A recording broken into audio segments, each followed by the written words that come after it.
तो आइए स्टार्ट करते हैं आपका न्यू टॉपिक। और आज का जो आपका न्यू टॉपिक है वो हमारे सामने है classification of material on the basis of resistivity. यानी हम आज मटेरियल की क्लासिफिकेशन करेंगे और बताएंगे कि मटेरियल कितने टाइप्स के हो सकते हैं। देखिए मटेरियल के कितने टाइप्स होते हैं, किसके बेस पे हमें बताना है, रेजिस्टिविटी। उनकी रेजिस्टिविटी के बेस पे हम मटेरियल को डिस्कस करेंगे। तो first of all we have discuss about the what type of material on the basis of resistivity. तो बोलेंगे 3। देखिए सुनिए, ये कहता है classification of material on the basis of their resistivity, यानी रेजिस्टिविटी के आधार पे आपके पास जो है मटेरियल कितने टाइप्स के होते हैं। देखिए 3 टाइप्स के होते हैं। जनरली हम नंबर 1 बात करते हैं कंडक्टर। देखिए एक होता है आपके पास कंडक्टर्स। सेकंड हम बात करें तो इंसुलेटर होता है आपके पास, जैसे कि आपने पढ़ा होगा इंसुलेटर्स। ओके, जो थर्ड होता है आपका वो होता है सेमीकंडक्टर। क्या होता है भाई? सेमीकंडक्टर्स। तो आप यहाँ पे क्या देख पा रहे हो कि आपके जो मटेरियल्स होते हैं वो रेजिस्टिविटी के रेस्पेक्ट में या रेसिस्टिविटी के आधार पे वो बेस पर कंडक्टर, इंसुलेटर, सेमीकंडक्टर 3 टाइप के मटेरियल्स हमारे पास होते हैं। तो हम एक एक करके इनको पढ़ेंगे। तो first of all I am going to start या डिस्कसिंग अबाउट ए कंडक्टर। तो कंडक्टर के बारे में एक बार पढ़ लेते हैं कि क्या होता है कंडक्टर। बड़ा ही आसान कॉन्सेप्ट है कि देखिए कंडक्टर क्या होता है। सबसे पहले हम देखते हैं कंडक्टर क्या होता है।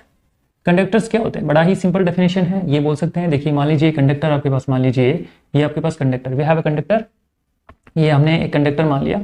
तो कंडक्टर क्या होगा, सोचिए एक कंडक्टर जो होता है वो क्या होता है। अगर हम रेजिस्टिविटी के अगर बेस पे इसको बोले तो बोल सकते हैं they have very low resistivity. देखिए मैंने क्या बोला, they have very low resistivity. बोला they have very low resistivity and good conductor of electricity. तो देखिए कंडक्टर क्या होता है, they have very low resistivity and good conductor of electricity. यानी कंडक्टर क्या होते हैं, जिनके पास जो रेजिस्टिविटी है वो वेरी लो होते हैं, यानी रेजिस्टिविटी इनके पास वेरी लो होगी, और गुड कंडक्टर ऑफ इलेक्ट्रिसिटी होगी, यानी ये इलेक्ट्रिसिटी के लिए गुड कंडक्टर होगा। कोई भी मटेरियल है, हमने एक मटेरियल यहाँ पे चूज किया कंडक्टर। कंडक्टर एक ऐसा मटेरियल है जिसकी रेजिस्टिविटी लो होती है और ये गुड कंडक्टर ऑफ इलेक्ट्रिसिटी होता है, राइट। इसे आप क्या कहेंगे, कंडक्टर कहेंगे। अब देखिए कंडक्टर से रिलेटेड अगर जुड़ी हुई बातें और भी लिख सकते हैं हम। जैसे हम यहाँ पे आप देख सकते हो कंडक्टर के बारे में अभी बोला कि दे have very low resistivity and good conductor of electricity. यहाँ पे देखिए अगर हम रेजिस्टिविटी की रेंज की बात करें, they have range of resistivity. They have range of resistivity from 10 की पावर -8 ओम मीटर टू 10 की पावर -6 ओम मीटर। सबसे बड़ी बात इस, अगर हम कंडक्टर की बात करें तो कंडक्टर की जो रेजिस्टिविटी रेंज होती है वो 10 की पावर -8 ओम से ओम मीटर से 10 की पावर -6 ओम मीटर होती है। ये एक रेजिस्टिविटी जो होती है कंडक्टर की वो इतनी लाइज कर, देखिए माइनस में लाइज कर रही है, आपको देखिए माइनस में लाइज कर रही है, और माइनस में वैल्यू बहुत कम होती है इसकी, इसलिए तो बोला इसमें कि दे हैव वेरी लो रेजिस्टिविटी। तो कंडक्टर की रेजिस्टिविटी वेरी लो इसलिए होती है क्योंकि इसकी जो 10 की पावर यानी इनकी जो रेजिस्टिविटी हो 10 की पावर में माइनस में ली जाती है। 10 की पावर माइनस होती है, 10 की पावर -8 ओम मीटर से 10 की पावर -6 ओम मीटर होती है।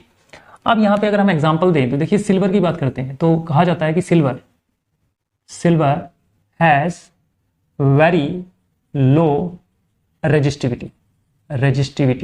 देखिए सिल्वर की बात करें तो सिल्वर की रेजिस्टिविटी तो वेरी लो होती है, राइट। सिल्वर की रेजिस्टिविटी वेरी लो होती है, वेरी लो अबाउट, मान लो अगर हम बात करें वेरी लो का मतलब 1.6 अप्रोक्स 1.6 इंटू 10 की पावर -8 ओम मीटर होती है, राइट, ओम मीटर। तो ये रेजिस्टिविटी होती है सिल्वर की। देखिए तो सिल्वर की रेजिस्टिविटी तो बहुत लो होती है, सबसे लो होती है, ठीक है सब, इसलिए इसको क्या कहते हैं, बेस्ट। इसीलिए सिल्वर को क्या कहा जाता है, बेस्ट कंडक्टर ऑफ इलेक्ट्रिसिटी कहा जाता है ना, बेस्ट कंडक्टर ऑफ इलेक्ट्रिसिटी, कि सिल्वर भाई बेस्ट कंडक्टर ऑफ इलेक्ट्रिसिटी। क्योंकि रेजिस्टिविटी, देखिए रेजिस्टिविटी वेरी लो होती है तो ये बेस्ट कंडक्टर ऑफ इलेक्ट्रिसिटी होगा। और अगर सिल्वर कंडक्टर में से करंट पास किया था तो इजीली से इलेक्ट्रिक करंट इसमें से पास हो सकता है। इसका एग्जांपल हमने दिया अभी। अब देखिए एक यहाँ पे ये पॉइंट भी बन सकता है कंडक्टर का ये पॉइंट भी बन सकता है कि they have more electrons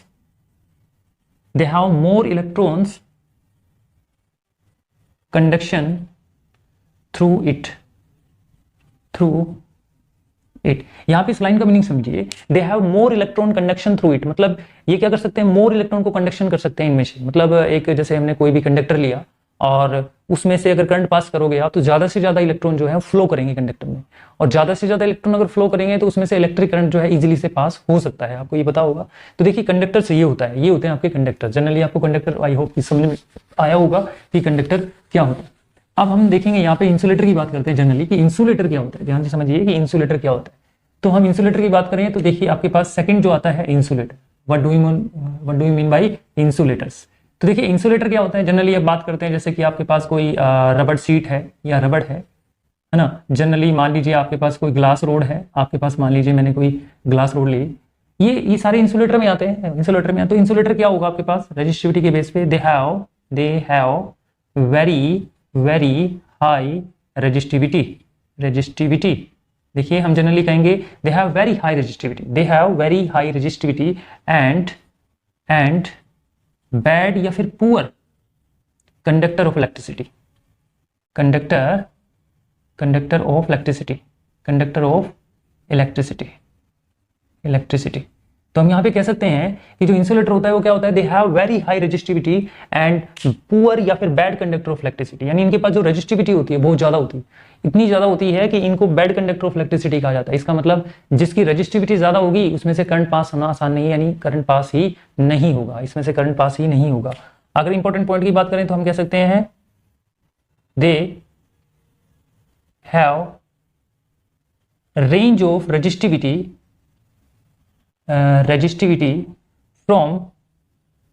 from 10 की पावर 12 ओम मीटर टू 10 की पावर 17 ओम मीटर।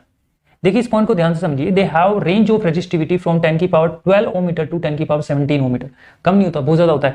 ये कह रहा है कि आपके पास जैसे रबड़ है, ग्लास है ना, इंसुलेटर कोई भी है आपके पास, उनके पास क्या होगी, उनकी जो रेंज होगी रेजिस्टिविटी की वो 10 की पावर 12 ओम मीटर से 10 की पावर 17 ओम मीटर होगी। तो बहुत ज्यादा हो गई, ये बहुत ज्यादा हो गई, और बहुत ज्यादा होने से क्या होगा, ये आपके पास क्या कहलाएगा, बैड कंडक्टर या फिर पुअर कंडक्टर ऑफ इलेक्ट्रिसिटी। इसका मतलब इसमें से करंट जो है वो ना के बराबर पास होगा, मतलब होगा ही नहीं, negligible pass of current through it, यानी इसमें से करंट पास ही नहीं होगा। इसलिए यही कारण होता है कि इंसुलेटर में कभी भी करंट पास नहीं होता है। हम इसलिए बोलते हैं इंसुलेटर में करंट पास नहीं होता है। इसके एग्जाम्पल भी दे सकते हो आप, आपके पास एग्जाम्पल होते हैं, जैसे डायमंड होता है आपके पास। देखिए जो डायमंड्स होते हैं, इसके बाद आपसे बोला मैंने रबड़ हो सकते हैं, इसके अलावा आपके पास पेपर हो सकता है, पेपर्स हो सकता है ना, एक्सेट्रा। बहुत सारे एग्जांपल्स हो सकते हैं, डायमंड हो सकता है, रबड़ हो सकता है, पेपर्स हो सकता है ना, इस तरह से एग्जांपल। ये सारे इंसुलेटर्स कहलाते हैं, सारे क्या कहलाते हैं आपके, इंसुलेटर।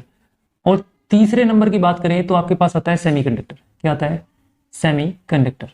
देखिए नाम से पता लग रहा है आपको सेमीकंडक्टर। सेमी मीन्स होता है हाफ, यानी आधा, यानी कंडक्टर्स यानी आधा कंडक्टर।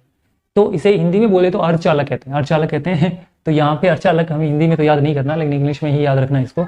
तो सेमीकंडक्टर देखिए, जो सेमीकंडक्टर होता है वो क्या होता है, तो कह सकते हैं सेमीकंडक्टर में दे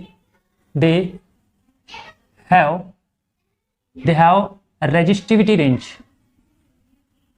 resistivity range in between conductor and insulators. इसने क्या कहा, इसने कहा they have resistivity range in between conductor and insulators, यानी इनकी जो रेजिस्टिविटी रेंज होती है वो कंडक्टर और इंसुलेटर के बीच में लाइज करती है। इसलिए तो बोला कि भाई आधा कंडक्टर है ना, सेमीकंडक्टर है, क्योंकि इनकी जो प्रॉपर्टीज हैं, इस प्रॉपर्टी के हिसाब से जो रेजिस्टिविटी की रेंज होती है वो कंडक्टर और इंसुलेटर के बीच में लाइज करती है। तो ये आपको ध्यान रखना है। एग्जाम्पल के तौर पर अगर आप लिखो तो देखो सिलिकॉन होता है आपके पास, सिलिकॉन एंड जर्मेनियम। तो देखिए सिलिकॉन और जर्मेनियम है, ये एक सेमीकंडक्टर होते हैं, ये आपके सेमीकंडक्टर होते हैं, ठीक है। इन्हीं से क्या बनते हैं, इन्हीं सेमीकंडक्टर से बनते हैं, जैसे मेकिंग फॉर, आप कह सकते हो मेकिंग फॉर, या आप ये भी कह सकते हो इस जो आपके पास ये सिलिकॉन और जर्मेनियम है, उनका इस्तेमाल जो है माइक्रोचिप के अंदर किया जाता है ना, made up of microchip, for making microchips. जो माइक्रोचिप्स होती है इलेक्ट्रॉनिक गैजेट में, जो माइक्रोचिप्स होती है उसमें सेमीकंडक्टर का इस्तेमाल किया जाता है, जनरली सेमीकंडक्टर का इस्तेमाल किया जाता है। तो आपको आई होप समझ में आया होगा कि सेमीकंडक्टर जो है क्या होते हैं, कंडक्टर क्या होते हैं और इंसुलेटर क्या होते हैं। जनरली आपको ये समझ में आया होगा। अब हमने जो पढ़ा कि भाई कंडक्टर, इंसुलेटर और सेमीकंडक्टर क्या होते हैं, अगर थोड़ी सी और बात करें तो इनसे टेम्परेचर की बात और करते हैं फटाफट से, कि यहाँ पे टेम्परेचर का इन तीनों मटेरियल्स पे क्या इफेक्ट पड़ता है इनकी रेजिस्टिविटी पे। तो जनरली अगर मान लीजिए कंडक्टर की बात करें, देखिए कंडक्टर जो होता है, कंडक्टर की बात करें तो कंडक्टर में अगर आप टेम्परेचर बढ़ाओगे तो देखो ये एरो अप होने का मतलब है टेम्परेचर बढ़ना। अगर देखिए कंडक्टर में अगर टेम्परेचर आप बढ़ाते हो तो जनरली रेजिस्टिविटी भी बढ़ती है, ठीक है, इसका मतलब है बढ़ना, अप का मतलब बढ़ना। और अगर टेम्परेचर आपने डाउन किया यानी कम किया तो रेजिस्टिविटी भी कम होगी। ये कंडक्टर में होगा, ये होगा कंडक्टर में, ये होगा कंडक्टर में। लेकिन देखिए कंडक्टर अगर अलॉयज है ना, conductor as like alloy, as like alloy, as like alloys, देखिए अलॉयज भी तो कंडक्टर ही होते हैं, अलॉयज लाइक ए कंडक्टर। और इनमें आप ले सकते हो नाइक्रोम, नाइक्रोम ले सकते हो, इसमें आप मैग्नीन ले सकते हो, मैग्नीन ले सकते हो। इसके अलावा आप कॉन्स्टेंटन ले सकते हो, कॉन्स्टेंटन वायर, कॉन्स्टेंटन आपके पास हो गई वायर्स। जो आपके पास ये अलॉयज होती है, ऐसे कंडक्टर जो अलॉयज में काउंट होते हैं, जैसे नाइक्रोम है, मैग्नीन है, कॉन्स्टेंटन वायर्स है, ये भी तो कंडक्टर है। लेकिन इनमें देखिए उल्टा होता है थोड़ा। इनमें क्या होता है कि टेम्परेचर बढ़ाने पर, टेम्परेचर को आप इंक्रीज या फिर टेम्परेचर को आप डिक्रीज करोगे, या तो इंक्रीज करोगे या फिर डिक्रीज करोगे, तो इनकी जो resistivity no change, no change, no change. आपको ये ध्यान रखना है कि अगर नाइक्रोम, मैग्नीन और कॉन्स्टेंटन वायर का अगर टेम्परेचर इंक्रीज या डिक्रीज किया जाए तो इनकी रेजिस्टिविटी जो है वो क्या नहीं होगी, चेंज नहीं होगी। इनकी रेजिस्टिविटी क्या नहीं होगी, चेंज नहीं होगी। ये आपको ध्यान रखना है। ये जनरली मैंने इसका डिस्कशन पीछे भी किया हुआ है कि भाई इनकी रेजिस्टिविटी जो है टेम्परेचर के साथ चेंज नहीं होती। इसीलिए जो ये वायर्स हैं इन्हीं को हीटिंग वायर्स भी कहा जाता है। और हीटिंग डिवाइस जितने भी होते हैं उनमें इसका इस्तेमाल किया जाता है, जैसे like heater like immersion road, toaster, electric oven, ये जितने भी आपकी चीज़ें हैं जो हीटिंग, जो इलेक्ट्रिसिटी से हीट पैदा करती है, प्रेस होती है, इस तरह से उन सभी में ये आपके पास अलॉयज यूज़ की जाती है। नाइक्रोम है, मैग्नीन है और कॉन्स्टेंटन वायर है, ये आपको पता होना चाहिए। अब अगर हम बात करते हैं इंसुलेटर की, अगर हम टेम्परेचर के वेरिएशन की बात करते हैं और इंसुलेटर के रेजिस्टिविटी की बात करते हैं तो आपके पास आता है इंसुलेटर। तो देखिए इंसुलेटर्स, देखिए इंसुलेटर में अगर टेम्परेचर को बढ़ाओगे या फिर टेम्परेचर को आप घटाओगे, टेम्परेचर को इंक्रीज या डिक्रीज करोगे, तो ध्यान रहे जो रेजिस्टिविटी है वो नॉट चेंज। आपको ध्यान रखना है कि टेम्परेचर के इंक्रीज या डिक्रीज करने पर जो रेजिस्टिविटी होती है, किसकी रेजिस्टिविटी, इंसुलेटर की, उस पर चेंज ही नहीं होता।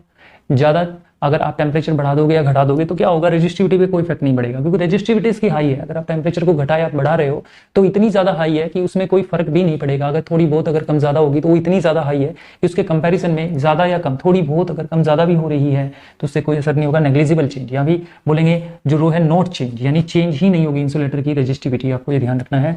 थर्ड पॉइंट नहीं, हम सेमीकंडक्टर की बात करते हैं। देखिए सेमीकंडक्टर थोड़ा यूनिक होता है। सेमीकंडक्टर में टेम्परेचर को अगर इंक्रीज करते हो तो रेजिस्टिविटी डिक्रीज होती है, अगर टेम्परेचर को आप डिक्रीज करते हो तो रेजिस्टिविटी जो है इंक्रीज होती है। ये आपको पता होना चाहिए। देखिए मैंने सेमीकंडक्टर में क्या कहा, सेमीकंडक्टर में कहा टेम्परेचर बढ़ेगा तो रेजिस्टिविटी घटेगी, लेकिन टेम्परेचर घटेगा तो रेजिस्टिविटी बढ़ेगी। ये आपको ध्यान रखना। यानी मान लीजिए अगर एक सेमीकंडक्टर हम उठाए और उसका टेम्परेचर बढ़ा दे तो रेजिस्टिविटी घट जाएगी, रेजिस्टिविटी क्या हो जाएगी, घट जाएगी। अब मान लीजिए टेम्परेचर आपने बढ़ाया, रेजिस्टिविटी क्या हो रही है, यहाँ पे घटती जा रही है, लेकिन टेम्परेचर मान लीजिए टेम्परेचर घटाया तो रेजिस्टिविटी यहाँ पे क्या होगी, बढ़ जाएगी, रेजिस्टिविटी क्या हो जाएगी, बढ़ जाएगी। अब खुद देखिए आप टेम्परेचर मान लीजिए इसका लो कर रहे हो, टेम्परेचर लो कर रहे हो, तो कहा जाता है कि इंसुलेटर में कहा जाता है कि जो टेम्परेचर जो है एट 0 डिग्री केल्विन, अगर मान लीजिए 0 डिग्री केल्विन टेम्परेचर आप कर दो तो 0 डिग्री टेम्परेचर पे जो सेमीकंडक्टर बिहेव लाइक इंसुलेटर। देखो इसने क्या कहा, इसने कहा कि अगर मान लिया आपने ऊपर देख रहे हो कि टेम्परेचर, आप यहाँ पे नीचे देखो टेम्परेचर जैसे घटा रहे हो, टेम्परेचर आपके पास 0 डिग्री केल्विन पहुंच जाए तो 0 डिग्री केल्विन पर आपको पता है रेजिस्टिविटी हाई होती चली जाएगी, तो टेम्परेचर कम बहुत करेंगे तो रेजिस्टिविटी हाई हो जाएगी। अब रेजिस्टिविटी हाई से हाई क्या हो सकती है, इंसुलेटर की सबसे ज्यादा रेजिस्टिविटी होती है, तो 0 डिग्री केल्विन पर सेमीकंडक्टर जो है इंसुलेटर का काम करेगा। ये ध्यान रखना है, 0 डिग्री टेम्परेचर पर इंसुलेटर का काम करेगा सेमीकंडक्टर। तो इसका वेरिएशन देखिए आप, इसका वेरिएशन है कि इनवर्सली प्रोपोर्शनल दिखाई दे रहा है कि टेम्परेचर बढ़ेगा तो रेजिस्टिविटी घटेगी और टेम्परेचर घटेगा तो रेजिस्टिविटी घटेगी। तो देखिए ये कुछ इंपॉर्टेंट थिंग्स थी जो इस लेक्चर में हमने कवर किया कि भाई कंडक्टर, इंसुलेटर, सेमीकंडक्टर जो है रेजिस्टिविटी के बेस पे क्लासिफाई किए गए हैं किसी मटेरियल को, तो आप इसको अच्छे से नोट करिएगा और समझिएगा।